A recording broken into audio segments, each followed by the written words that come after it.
వినయం ఉన్నదా? ఇది అందరిలో రాదు. కొత్త స్వభావంలో ఉన్నోళ్ళలో వినయం, కొత్త స్వభావంలో ఉన్న వాళ్ళకి దీర్ఘశాంతం. 13వ వచనంలో తనకు హాని చేసిన ఒకడు అనుకునేలా ఒకరినొకడు సహించుచు ఒకరినొకడు క్షమించుచు, ఇది కొత్త స్వభావం.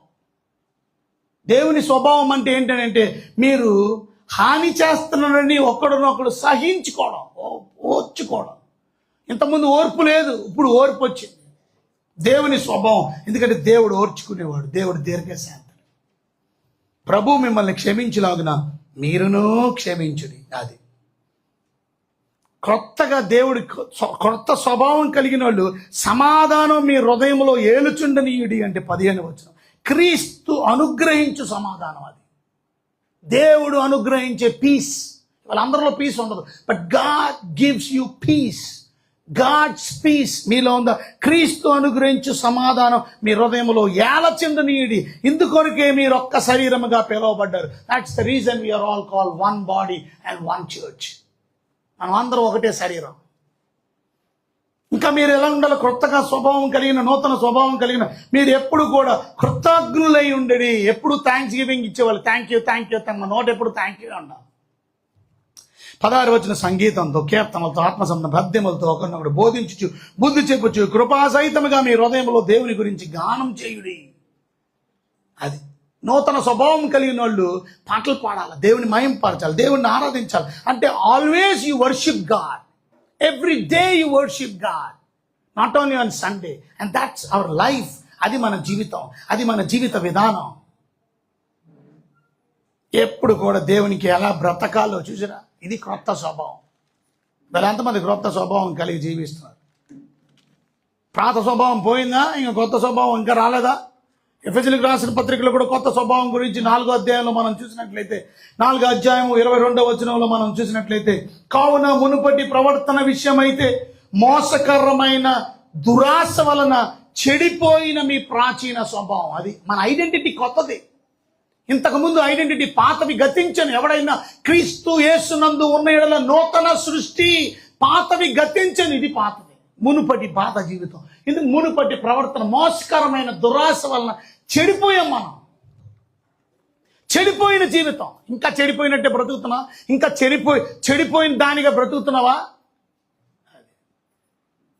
కొంతమంది చెడిపోయిన బ్రతుకు చెడిపోయింది. ఎందుకు? దురాశ వలన. దురాశ అంటే అంటే చెడ్డ ఆశ. ఏదో చెడ్డ ఆశ వలన వ్యభిచారం చేసావు, దొంగతనం చేసావు, ఇంకొక నీ చెడ్డ ఆశ నిన్ను చెడిపోయేలా చేసింది.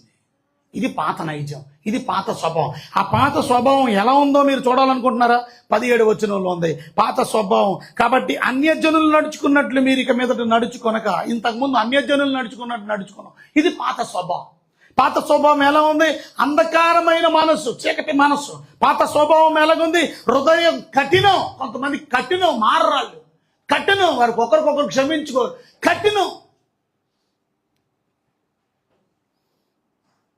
ఇది పాత స్వభావం. కఠినాత్ములుగా మనం ఉండం. జాలి కలిగిన మనసు మనకు ఉంటుంది. మీ హృదయ కాఠిన్యం వలన తమలోనున్న అజ్ఞానం చేత దేవుని వలన కలుగు జీవములో నుండి వేరుపరచబడిన వారై, లైఫ్ లేదా డెత్ పీపుల్, మరణానికి పాత్రులు. జీవము నుండి చూసారా, జీవములో నుండి వేరుపరచబడిన వారే. దేవుని జీవం వారిలో లేదు, దేవుని లైఫ్ వారిలో లేదు. నిత్య జీవం లేని వాళ్ళని అర్థం. ఇంతకుముందు మనం ఎలాగున్నాం? మన మనసునకు కలిగిన వ్యర్థతను అనుసరించి నడిచాం. ఇంతకుముందు ఎలాగున్నాం? సిగ్గులేని వాళ్ళు మనం. ఇంతకుముందు ఎలాగున్నాం? నానా విధమైన అపవిత్రతను, అత్యాశ జరిగించిన వాళ్ళం. ఇంతకుముందు ఎలాగున్నాం మనం? కాముతరత కలిగిన వాళ్ళం, కామ వికారమైన కోరికలతో రగిలిపోయాం. ఇది మన పాత స్వభావం, ఇది మన మునుపటి స్వభావం. ఇప్పుడు 22లో అంటున్నాడు, ఈ మునుపటి ప్రవర్తన విషయం అయితే, అది ఇవన్నీ చెప్తూ అంటున్నాడు, ఈ మునుపటి ప్రవర్తన విషయం అయితే మీరు ఇవన్నీ వదిలేసుకొని. అది ఎందుకంటే ఇది మానవుని నైజం. ఇది ఎవరి పోలిక? ఆదాము పోలిక వలన. ఇది ఎవరి స్వభావం? ఆదాము స్వభావం వల్ల మన జీవితంలో ఇవన్నీ వచ్చినాయి. దేవుని స్వరూపాన్ని పోగొట్టుకున్నాం, దేవుని పోలికను పోగొట్టుకున్నాం. కనుక దురాశ వల్ల చెడిపోయిన ప్రాచీన స్వభావాన్ని వదిలేసుకొని ఇప్పుడు ఏం చేయాలంటున్నాడు? ఆయన చిత్త వృత్తి అని నెక్స్ట్ వచనంలో వదులుకొని, ఈ చిత్త వృత్తి యందు చేశారు నూతన పరచబడిన వారై. You become new person. ఇప్పుడు ఏం చేయాలా? నూతన పరచబడుతూ నెక్స్ట్ వచనంలో నీతి, యథార్థమైన భక్తి గలవారే దేవుని పోలిక, అది దేవుని పోలికలో సృష్టించబడిన నవీన స్వభావము. అర్థమైందా మీకు? ఇంతకు అందుకని ఐ వాంట్ డోంట్ రష్, మీకు పోలికలు తెలియాలి ముందు. దేవుని పోలిక ఏంటి? మనిషి పోలిక ఏంటి? మానవుని పోలిక ఎంత దరిద్రంగా ఉందో చూడండి. కానీ దేవుని పోలిక నీతి కలిగిన వారు. అందుకని దేవుని పోలికలోకి ఎప్పుడైతే మార్చబడతామో మనం నీతిమంతులుగా చేయబడతాం. నీతి, యు బికమ్ రైట్ పర్సన్. అది నీతిమంతులుగా చేయబడ్డాం. భక్తి పరులు. వాళ్ళ భక్తి ఏది? భక్తి అయితే ఆదివారం వచ్చేది భక్త.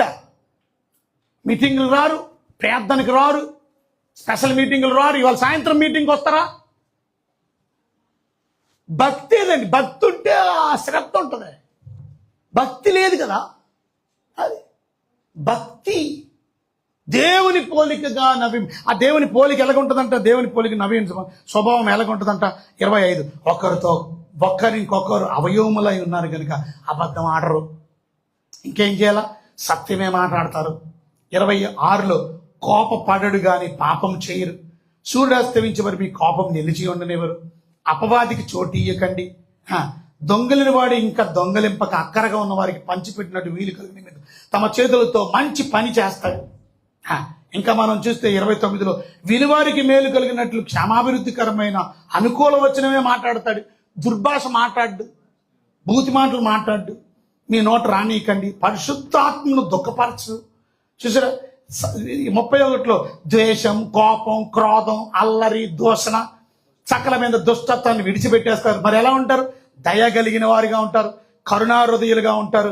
దేవుడు మిమ్మల్ని ప్రేమించిన ప్రకారం మీరు ఒకరినొకరు క్షమించే మనసు కలిగి ఉంటారు. 5వ అధ్యాయంలో మనం చదివితే మీరు ప్రభువుని ప్రేమించేవారైతే ఏమంటారు? ఎలాగుంటారు? ప్రేమ కలిగి నడుచుకుంటారు. మీలో జారత్వమే కానీ అపవిత్రత కానీ నోటి రానీరు. చూసారు? కృతజ్ఞత వచ్చినమే మాట్లాడతారు, బూతులు మాట్లాడరు. బూతులు కానీ పోకరి మాటలు మాట్లాడరు, సరసొత్తులు మాట్లాడరు. చూసారా? ఇంకా మరి రాస్తుంది, వ్యభిచారైన అపవిత్రమైన విగ్రహారాధన లోబైన క్రీస్తు యొక్క దేవుని యొక్క రాజ్యమును హక్కుదారుడు కాడు కనుక అలాంటి బ్రతుకుడు. 6వ వచనంలో వ్యర్థమైన మాటలే మాట్లాడరు, మోసపించు. దేవుని ఉగ్రత అవిధేయులైన వారి మీదకి వస్తుంది. మనం ఎన్నిసార్లు చూస్తున్నాం దేవుని ఉగ్రత ఎవరి మీదకి వస్తుంది? మాట వినని వారికి, మాట వెనక లోబడని వారికి, అవిధేయులైన వారి మీదకి. ప్రభు బాల దగ్గర మీరు ప్రార్థన చేసుకొని తీర్మానం చేసుకోండి, ప్రభు క్షమించిన ఆయన నేను మీ మాట వినటలే. మీరు పూర్వమందు చీకటై ఉంటుంది. చూసారా? ఇంతకుముందు చీకటి, ప్రభు వెలుగా ఉన్నాడు. వెలుగు ఫలము సమస్తమైన మంచితనం.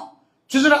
నీతి, సత్యము వాటిలో కనబడదు కనుక ప్రభుకి ఏది ప్రీతికరమైందో పరీక్షించి వెలుగు సంబంధులుగా బ్రతుకుతారు. క్రొత్త జీవితాన్ని జీవిస్తున్న వారు, నూతన స్వభావం కలిగినటువంటి వారు.